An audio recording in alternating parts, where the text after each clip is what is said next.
Hello everyone, we are from Team Chhatrapati Shivaji. Today we are going to deliver a Tedx mimic on 7 ways to make a conversation with almost anyone. My name is Bhawesh. Hello everybody, I am Sahaj Gujarati. My name is Monu Prakash Nagar. Hello everyone, I am Sai Charan Reddy. My name is Aradhya Sharma. My name is Ashwin Kujur.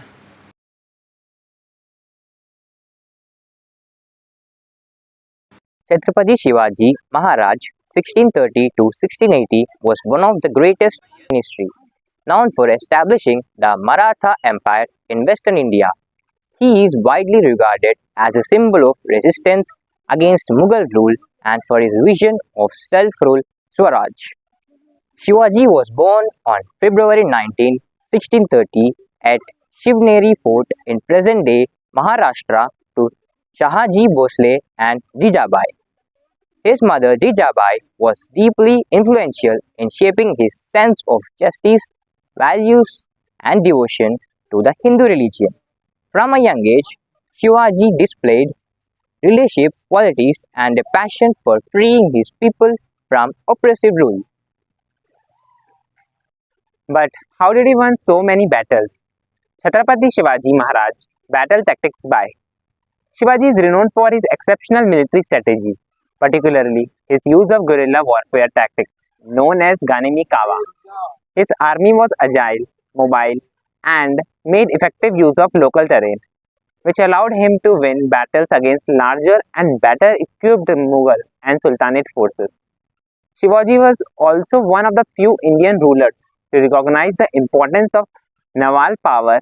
He built a formidable navy to defend his kingdom from Portuguese, Dutch, and British sea threats. But most importantly, how was he able to bring so many people with him? What was his communication skill that made him the leader? Chhatrapati Shivaji Maharaj was able to bring people with him and emerge as a powerful leader through his exceptional communication skill, visionary leadership, and deep connection with the common people. His ability to inspire loyalty and unite diverse groups under his leadership was key to his success in establishing the Maratha Empire. Here how his communication and leadership style was made him a revered leader. Clear vision of Swaraj. Chhatrapati Shivaji Maharaj had a clear vision of establishing Swaraj for his people. Free from oppressive rule of the Mughals, the Bijapur Sultan and other foreign power, he communicated this vision effectively and making people believe in a future where they would be free from exploit and oppression. This concept of Swaraj became a rallying point for a selection of society from peasant to soldier. Connection with the common people. Shivaji Maharaj had a deep sense of empathy and understanding of the struggle of the common people. He spoke their language and understood their grievance, which made him relatable and accessible. His fair and just governance policies, such as protecting peasants from excessive taxation and oppressive landlords, won him trust and loyalty. He was seen as a leader who truly cared of his people. He was seen as a leader who truly cared for his people, and his personal conduct reflected the rules he upheld. This emotional connection helped him build a strong bond with his subjects. So the conclusion is Chhatrapati Shivaji Maharaj's communication style was deeply rooted in empathy, clarity, and vision. He had an uncanny ability to connect with people from all walks of life, inspire them with a sense of purpose, and unite them under his leadership. His genuine care for his people, his inclusive approach, and his strategic use of cultural pride made him one of the most beloved and respected leaders in Indian history. His leadership was not just about command, but about building trust, respect, and shared values with his followers. Great and feeling good. So let's start today's talk with a question that how many random people you met on daily basis. And do you remember what was the conversation you guys had in between? Okay, so I consider every stranger, uh, whenever they communicate and have a conversation in between, forms a matter link, and that matter link gets stronger and stronger whenever you communicate more and have a conversation in between more. And in similar fashion, many people are communicating and having a conversation in between right now at very this moment, and it make they are forming many new matter links, and collectively I call those new matter links as World Wide Web, and it's quite fancy name. So, a conversation is an adventure. A conversation opens a door. A conversation is a fascinating thing, and conversation can make wars, and conversation can make peace. And most importantly, a conversation defines us as what we are as human race. And let me tell you something. Like um, before, after you had a conversation with people, like you never knew in this world that um, who you are, and who are these people around you. They were all strangers to you after you had that first conversation and first meet with that specific person, and they are no longer stranger to you. So my job today is to make you educate and tell you something about conversations. So 7 ways that you can make conversation with absolutely anyone. I am a radio presenter, and I really love talking to people. I really do. Like, the problem with me is that I'm lacking in time. Like in 4 hours show, all I'm getting is 20 minutes, and my job is done there. So how do you do it? Like about 1.6 millions listens to me on daily basis every day, and I have to grab all the attentions of them towards me. I have to convince all those people that I'm their best friend, and also grab not only grabbing their attention, I have to excite them, make them feel good, and most importantly, 20 out of 20 times I open that mic on, I have to at least leave a smile on those people. So 9 years of experience on radio taught me this little simple tricks that how to make a conversation with absolutely anyone.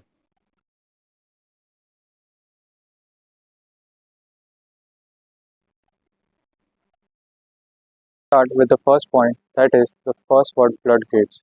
You see, strangers are everywhere, and we have always been told that do not talk to strangers and be away from them, etc. Like I would suggest to not do so. Like every stranger comes with an opportunity to learn something new from them, an opportunity to have an experience that you never had before. Like we all have that moment, right? You are in a room or space and you saw that stranger and you really want to talk with that stranger, but you are just scared or afraid to initiate the conversation with them. So I would like the words you want to talk with them, it's kind of get stuck here also, right?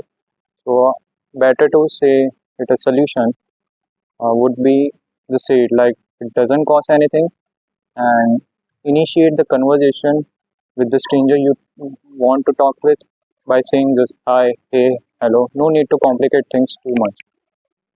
And it's like if you initiate the conversation with the stranger, after those first words, the conversation will flow off.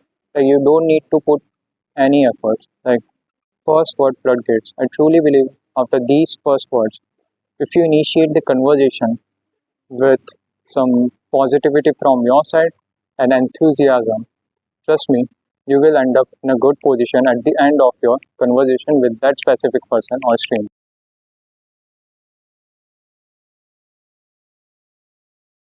You know what? Here's a challenge we face every day. Time. We have 90 seconds on the radio, and we need to make that 90 seconds conversation with a stranger memorable. So how do you do it? What's the biggest challenge in it? If you're stuck in the rut of, hi, hey, how are you? I'm fine. What's going on? Nothing much. The same old. So tell me what's new. See here. 45 seconds down. Wasted. Right? So here is my advice. Just skip the small talk and ask a really personal question. And don't be afraid. You know what? You will be surprised to know how people are willing to share if you just ask. So how do you do it? Maybe interesting name. How did your parents think about it? Or how long have you been in this city? Do you remember the first day you landed over here? You know, answers to this question are something unique, something different, and something personal. My favorite one to try is, where do you come from and where does your family live? You know what? I heard a story. One day night, a young lady coming home in a taxi with a 60-year-old cab driver asked him a question, where do you come from and where does your family live?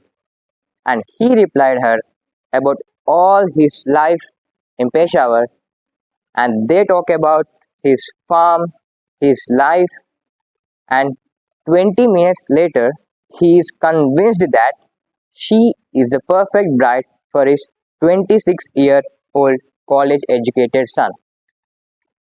So, as she was getting out of the cab, he took a passport size photo of his son. So, that was a difficult goodbye for her. The moral of the story is, what starts with a hello can even end with a marriage proposal. And this is a warning. The conclusion of this point is, ask personal questions, and asking about the family might help elicit their response.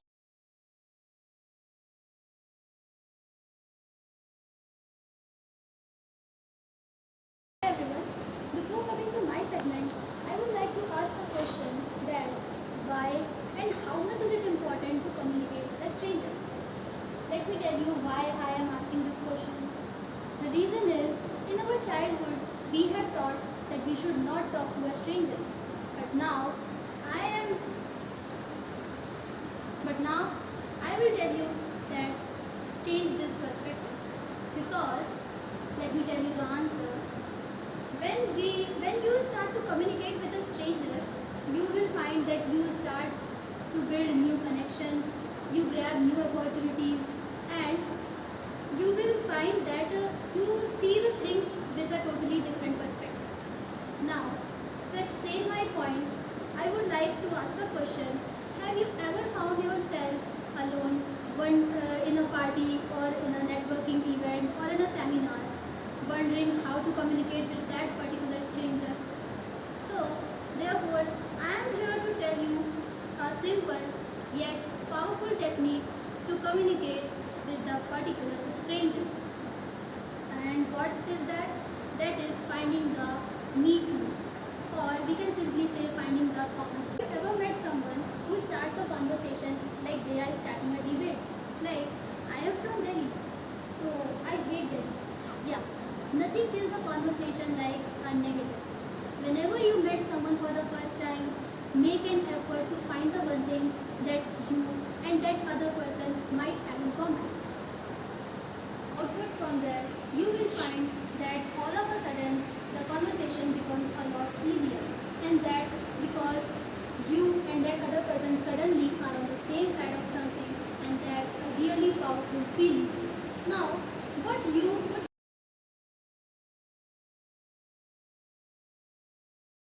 Further, moving to fourth point, pay a unique compliment. I read somewhere that people will forget what to do and they will forget what to say, but they will never forget how you made them feel. So be generous and go out and give someone a nice full compliment. So I have this belief about a compliment immunity meter, and it comes from this experience I had when I met that gorgeous supermodel and I look at her and I say, wow, you are beautiful. And there is no reaction on her face. How? That's when I realized she is immune to the word beautiful. She probably heard it 100,000 times today. And if she is on social media, she heard it a million times today. There are some words that each of us have developed an immunity to. This could be nice, it could be awesome, it could be cool. Stay away from these words. Try and construct a compliment that's unique and genuine. You don't have to lie. Really, when you look at someone and say, I love how when you smile, it's like your nose smile and then your eyes smile and your ears smile. Even your forehead smiles and suddenly the whole person is just smiling. You see, I hope that's a compliment you are not going to forget for a while. The right compliment can have a long-lasting impact far beyond the moment it is given. It can stay with someone for days, even weeks, fueling their confidence and reminding them of their worth. A thoughtful compliment has the power to lift someone up when they need it most. But remember, not all compliments are the same. A generic compliment is like fast food. It might satisfy at the moment, but it doesn't provide long-lasting nourishment. A unique compliment, on the other side, is like a well-prepared meal. It takes more effort, but it's fulfilling and memorable. Why is this important? As the writer William James said, the deepest principle in human nature is the craving to be appreciated. Compliments feed that craving. A unique compliment not only acknowledges someone's value, but it shows them you are paying attention to what makes them special. The impact of unique compliment can be profound. It has the power to uplift spirits, boost confidence, and even transform someone's day. When you take the time to offer a thoughtful compliment, you create a ripple effect. It only makes the recipient feel valued, but it can also inspire them to pass on that positivity to others. Think about the last time someone paid you a unique compliment. How did it make you feel? Perhaps it encouraged you to take on a challenge, or it reminded you of your strength when you are doubting yourself. Unique compliments can deepen when you express genuine and appreciation for someone's unique qualities. It makes a strong bond between you. It shows that you see them for they are and not just what they do. This can lead to more meaningful conversation, increased trust, and a greater sense of connection. Next time, avoid the obvious, be specific, be thoughtful, and make your compliment something that the person can carry with them. Because when you pay a unique compliment, you are not just making their day, you are creating a moment they will never forget. In a world where many feel overlooked or undervalued, your words can have the power to uplift and inspire.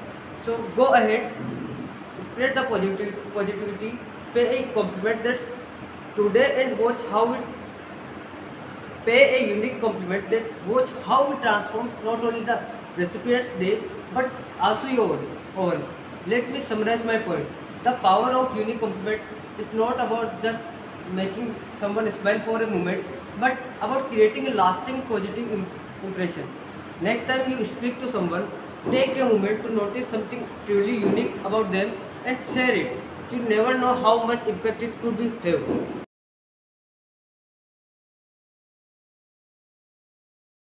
For an opinion. We all have opinions and we all want them to be heard, right? And we all want validation. So go on and ask for an opinion.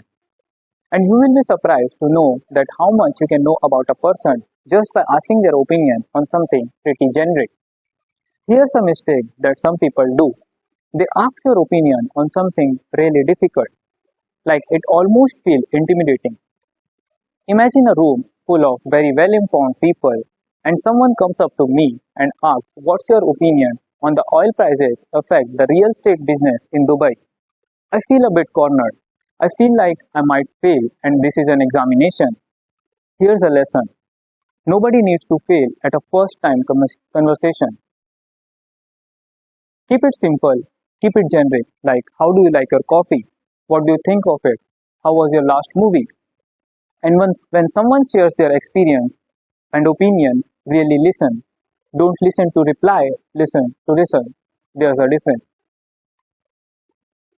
When someone shares their opinion, it not only opens up dialogue, it also gestures a sense of belonging. Here's why. First, it shows respect. Asking someone their opinion communicates that you value their viewpoint, thought, and insight. It tells them that you value and respect their thoughts and viewpoints even if it might be different from yours. When a person feels respected, they are more likely to open up and engage. Imagine a conversation where someone immediately seeks for your input. It shifts the conversation from a one-way monologue to a two-way exchange. This leads to more honest and meaningful conversation. Secondly, it it opens up dialogues. When you ask someone their opinion, create a space for genuine conversation. You not only share your own perspective but inviting others. This back and forth exchange of thoughts leads to more genuine and authentic conversation. Imagine this in a workshop setting. You're giving a presentation, but instead of presenting your own idea as the only solution, you ask your teammates like, what do you think about it? How can we improvise? Immediately, your team feels more involved. You're not just dictating, you're collaborating.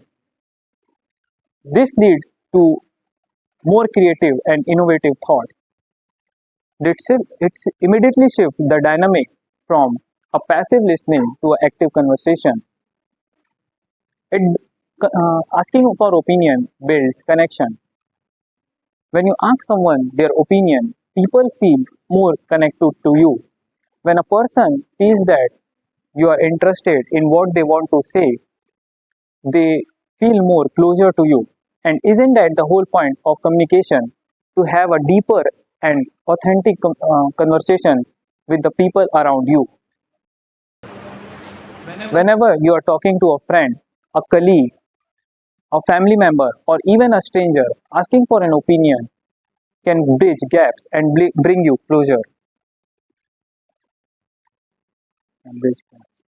Asking for an opinion may seem like a simple gesture, but it is the most powerful way to communicate with other people.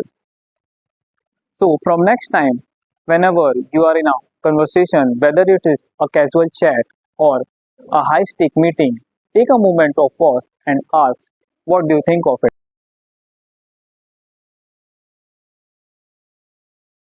Being present. I want to start today by asking you a question. How often do you find yourself lost in thought, thinking about the past or worrying about the future? Maybe you are sitting in a room full of people, but your mind is a million miles away. It happens to all of us. We get so wrapped up in our worries, our phones, or our endless to-do list that we forget to be present.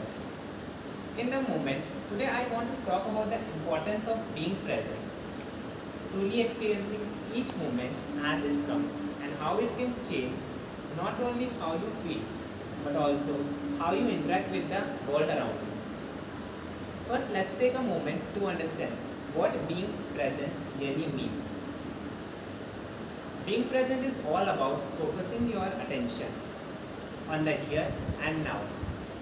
It's about tuning in fully to what's happening in front of you, whether it's a conversation with a friend, enjoying a walk, or even something as simple as eating a meal. When you are present, you are not worrying about the future or dwelling on the past. You are engaged with the current experience. But why is this important? In our busy life, we often operate on autopilot. Have you ever driven somewhere and realized when you got there that you don't even remember the driver? Full breathing. One of the easiest ways to bring yourself back to the present is to focus on your breath. Whenever you feel your mind wandering or anxiety creeping in, take a deep breath. Focus on how the air feels as it enters your lungs and then slowly leaves your body. This simple act of mindful breathing can anchor you in the moment. Second, single tasking. We live in a world that glorifies multitasking, but it's not always the best way to get things off. Instead, try focusing on one task at a time.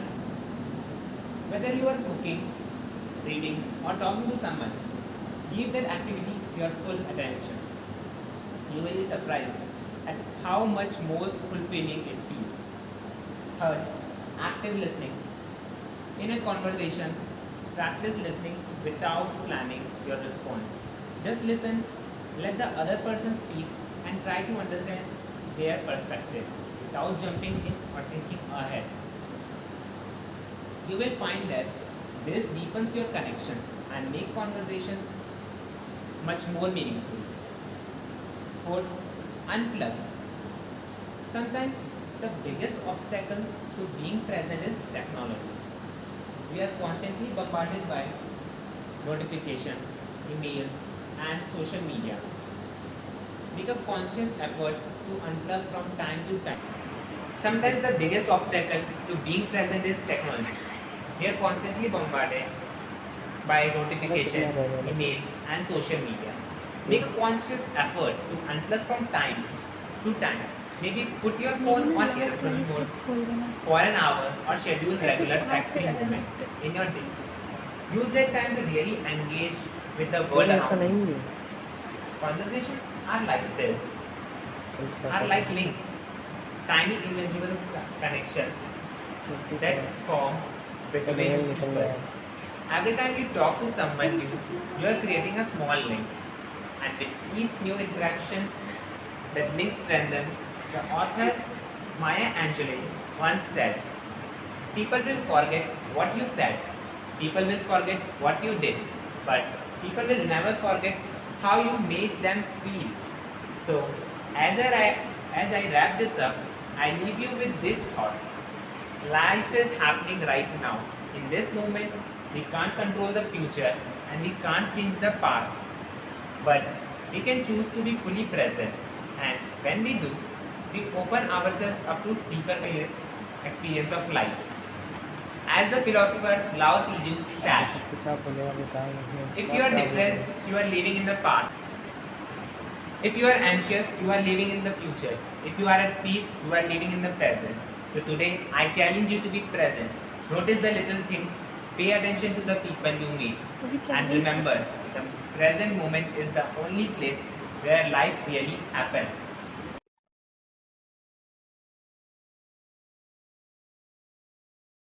Further moving with the 7th point, that is name, place, animal, thing. Do you remember the game we used to play? Like something like that, this is point related to it. So by this point, I want you to remember the minute details of that specific person you want to have a conversation with.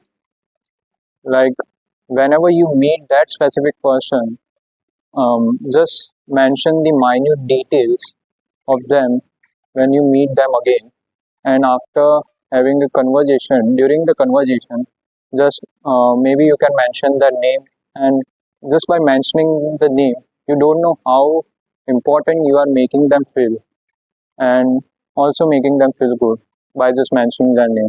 And not only the name is the information you can put on, like other details and information of that specific person you can mention to them while having a conversation with them. Like you can mention their like favorite place, favorite vacation place, favorite restaurant, favorite food, or even if they have some pets, you can actually mention their pets detail, like pets name, which pets do they have, etc., something like that. And by just mentioning these things, you will have more connection with that specific person, and mentioning the minute details of that person will, you don't know actually how important you are making them feel. Like they will feel good and they will feel a connection with you. And most importantly, like after making a connection, they will feel like that you are not taking them lightly and they are important to you actually in your life. And at the end of this point, I want to put on this analogic example. So let's say you are having a conversation with someone. I consider every single person to be a really good book, and you can read whatever number of pages of that book, and also read that book's any favorite part of yours, and most importantly, you can read that book for whatever amount of time you want to read it. Like more and more you read that book, more you will come to know about and learn about that book. And in real life, you will come to know about that specific person more and more and will get to know about him. Like human race is not comprising of only 140 characters. We are more than that. So from now, are you going to have just a look from far away or have a glance from far away of just book titles, or are you going to reach for specific book and take it from top shelf and start reading about it? So choice is yours. Make your decision. Thank you.